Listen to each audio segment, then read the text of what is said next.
જૂનાગઢના સત્તાધાર જગ્યાના વિવાદમાં હવે રાજકોટના પૂર્વ કોર્પોરેટર અને આપા ગીગાના ઓટલાના મહંત નરેન્દ્ર બાપુએ ઝંપલાવ્યું. વિજય બાપુ ગુરુ જીવરાજ બાપુના ગુરુભાઈ તરીકે નરેન્દ્ર બાપુએ ટ્રસ્ટી બનવા માટે પત્ર લખ્યો, જેમાં ગીતાબેનના નામ સાથે જોડી અને વિવાદો થઈ રહ્યા છે તેને દૂર કરવાની નૈતિક જવાબદારી ગુરુભાઈ તરીકે પોતાની હોવાનું જણાવ્યું. એટલું જ નહીં, સીસીટીવી હેઠળ દાનપેટીના દાનની ગણતરી, સિક્યોરિટી ગાર્ડને છૂટા કરી દેવામાં આવે, ફોટોગ્રાફી અને વિડીયોગ્રાફીની છૂટ આપવી, પહોંચ લઈને દાન સ્વીકારવું, પોલીસ ચોકી ઊભી કરવી, જૂનાગઢ કલેક્ટરને હોદ્દાની રૂએ સામેલ કરવા અને અંતમાં ભંડારા માટે બોલાવવા અને તેનો ખર્ચ પોતે ઉઠાવશે તેવો પત્રમાં ઉલ્લેખ કર્યો.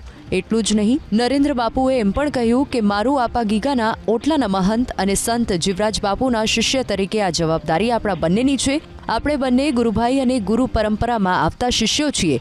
જે હિસાબથી સત્તાધાર જગ્યામાં કાયમી ધોરણે દરેક વિષયનો યોગ્ય નિકાલ થાય અને સમગ્ર સમાજના દરેક લોકોનું આસ્થાનું કેન્દ્ર ભવિષ્યમાં ક્યારેય વિવાદમાં ન આવે તે રીતે કામગીરી કરવી જોઈએ.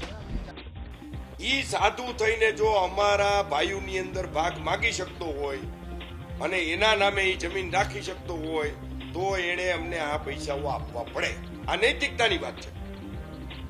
તમારે મકાનોમાં ભાગ જોઈ છે, તમારા ગરાસોમાં ભાગ જોઈ છે, તમારી જમીનોમાં ભાગ જોઈ છે તો તમારે આપવું પડે.